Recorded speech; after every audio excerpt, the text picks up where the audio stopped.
Get your things and leave. This house is for family only. Margaret shouted as she threw my bag onto the sand. I don't care what my son says. You're just his wife, not real family. My name is Olivia. I'm 34, and my mother-in-law was kicking me out of our beach house while my husband James was away for work. For 8 years, this had been our summer home, a place full of happy memories with James and our daughter, Emma. Margaret stood on the deck, angry and red-faced. Behind her, my sister-in-law, Amanda, smirked. She was already imagining how she would turn my art studio into a playroom for her kids. Did you hear me? Margaret snapped. Pack up and go. Amanda's kids need the space. They're real family. I calmly picked up my bag, brushing off the sand. Of course, Margaret, I understand. She frowned, expecting me to argue or cry.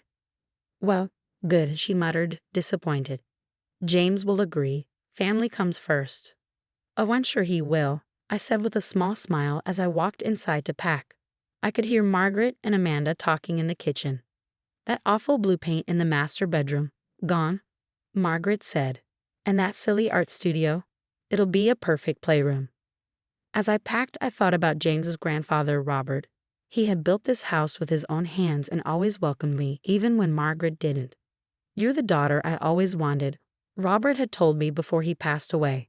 Promise me you'll keep this house full of love. Real family, not just blood. I had promised him, and he had done something to make sure I could. Margaret appeared in the doorway. I called a car for you, she said. Amanda's family will be here soon. I picked up my bag and smiled. Just one thing before I go, I should call the security company. Margaret frowned. Security? Why? To update the codes. Can't have unauthorized people in a house. Amanda stepped forward. This is our family home. I looked at them and said, actually, it's mine. Robert left it to me. Silence. Margaret's face turned pale. Amanda's mouth hung open. You're lying, Margaret whispered. I pulled a paper from my purse. Want to see the deed? Robert made sure it was official. Margaret grabbed it with shaking hands. As she read the final paragraph, her eyes widened. Robert had left the house to me with a clear note. This home is for real family, not just blood. This can't be legal, Amanda said weakly. Oh, it's very legal, I replied. In fact, since you care so much about unauthorized people, I should ask you both to leave. I'll be changing the locks. Margaret gasped. You can't do this. We've spent 40 summers here. I smiled. Actually, I can. But unlike you, I believe family is about love, not just blood. So here's the deal. You both apologize sincerely. Then we'll sit down and make a fair schedule for using the house. One that includes everyone. I walked toward the door, then turned back. Oh, and Margaret? That awful blue paint in the master bedroom. It's staying. Robert picked it himself. The aftermath of my revelation rippled through the family like a tidal wave. Margaret and Amanda left that evening, slamming doors and making dire threats about lawyers and family betrayal.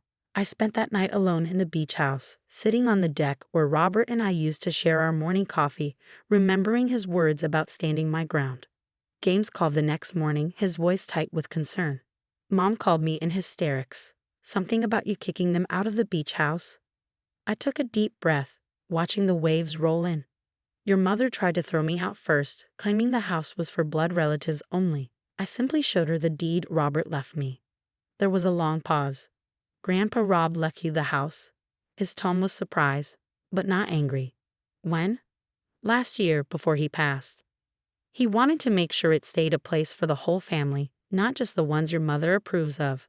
I explained everything. Margaret's ambush, Amanda's smug plans for my art studio, their attempts to erase every trace of my presence in the house. James let out a slow breath. I'm sorry, Liv. I should have seen this coming. Mom's always been difficult with you. Difficult is putting it mildly, I said, thinking of 8 years of subtle jabs and not-so-subtle exclusions. But I'm not going to stoop to her level. The house stays open to everyone, as long as they can behave like actual family. I'm coming home, he decided. This needs to be handled in person. While waiting for James to arrive, I received a barrage of texts from extended family members. Some, like James's cousin Michael, were supportive. About time someone stood up to Aunt Margaret. Others, clearly influenced by Margaret's version of events, were less kind. I spent the day going through old photos Robert had kept in his study.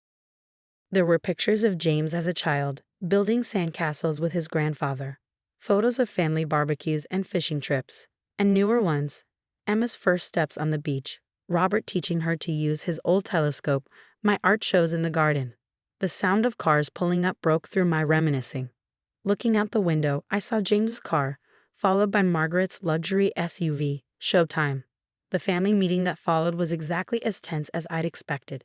We gathered in the living room, where floor-to-ceiling windows offered a panoramic view of the ocean, a view Margaret had always claimed was wasted on my amateur paintings.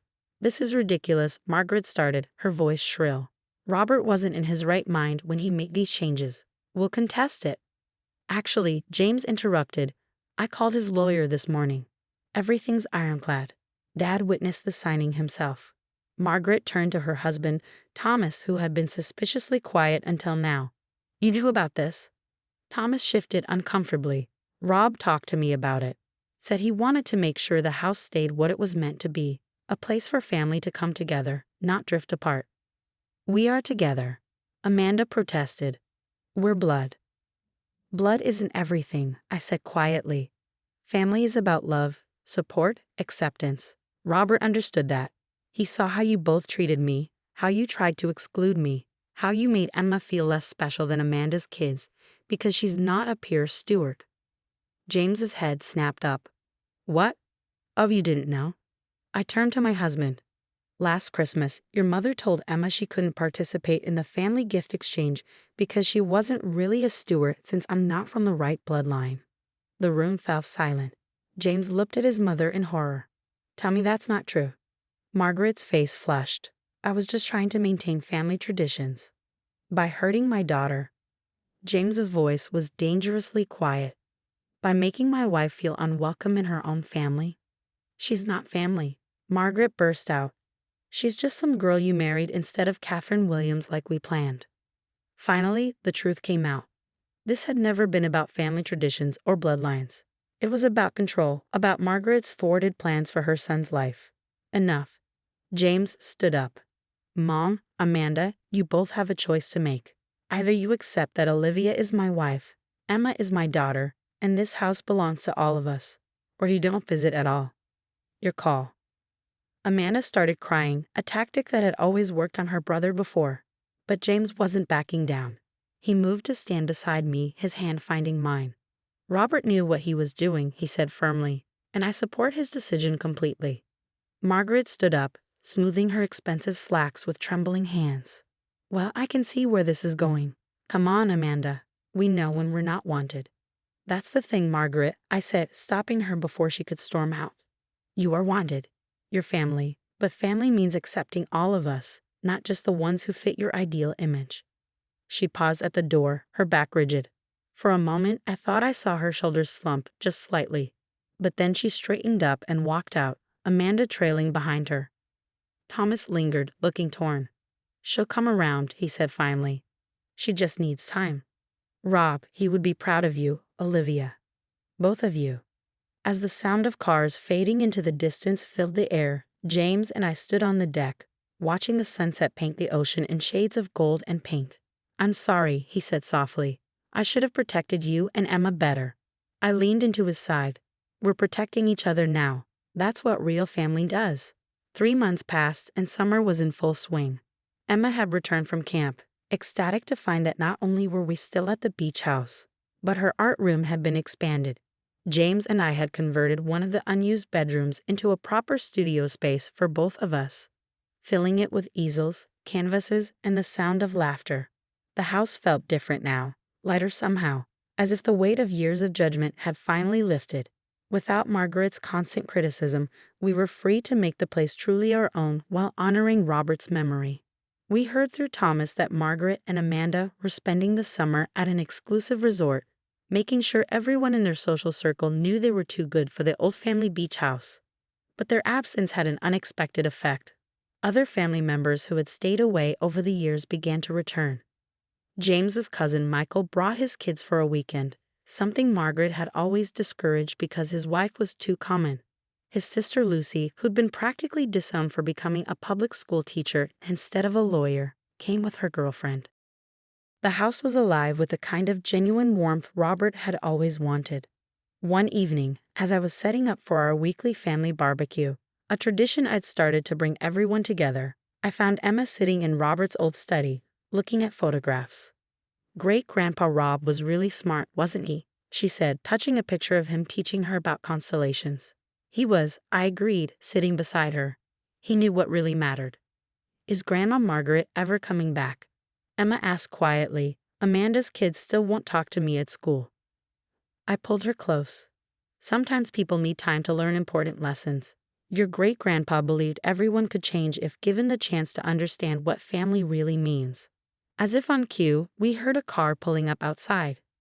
Through the window, I saw a familiar luxury SUV. Margaret stepped out, alone, looking uncharacteristically uncertain. James met her at the door. I could see them talking on the porch, his posture gradually relaxing. When they came inside, Margaret's eyes were red. "Olivia," she said, her voice lacking its usual sharp edge. "Could we talk?" In Robert's study, Margaret looked around at the photos, pausing at one of him with Emma and me, all of us covered in paint after an afternoon of art lessons. "He always said you reminded him of my mother," she said softly. "She was an artist too." I thought he was criticizing my choice to give up painting for a more suitable career. "It wasn't criticism," I replied. "It was recognition." Margaret nodded, wiping her eyes. "I've been talking with Thomas. And my therapist." She almost smiled at my surprised look. "I'm trying to understand why I've been so resistant to accepting you. And Emma, the truth is, I've spent my whole life trying to be what I thought a steward should be. I forgot how to just be family." She reached into her bag and pulled out a small package. "I found this in my attic. It's my mother's old sketchbook. I thought maybe Emma might like to see her great-grandmother's art." It was a peace offering, small but significant. "She'd love that," I said. "We're having a barbecue tonight. Would you like to stay?" That evening, as the sun set over the ocean, our expanded family gathered on the deck. Margaret sat with Emma, showing her old sketches and for the first time, really seeing her granddaughter. Amanda called, tentatively asking if she and her kids could visit next weekend. Thomas caught my eye and smiled, raising his glass slightly. Above us, stars began to appear, the same stars Robert used to name for Emma. I could almost hear his voice. "Family isn't about being perfect, kitten. It's about being together." The beach house had become what it was always meant to be, not a symbol of status or bloodline, but a home where family, in all its imperfect, beautiful forms, could grow together. As I watched Margaret genuinely laugh at one of James's jokes, I realized that sometimes the greatest act of family love isn't holding on to anger, but opening the door to change. Robert had known that all along. That's why he left the house to me, not to exclude, but to include, to build bridges instead of walls. In the end, it wasn't about ownership at all. It was about creating a place where everyone could belong, where blood relatives only transformed into all are welcome. That was Robert's true legacy, and we were finally living it.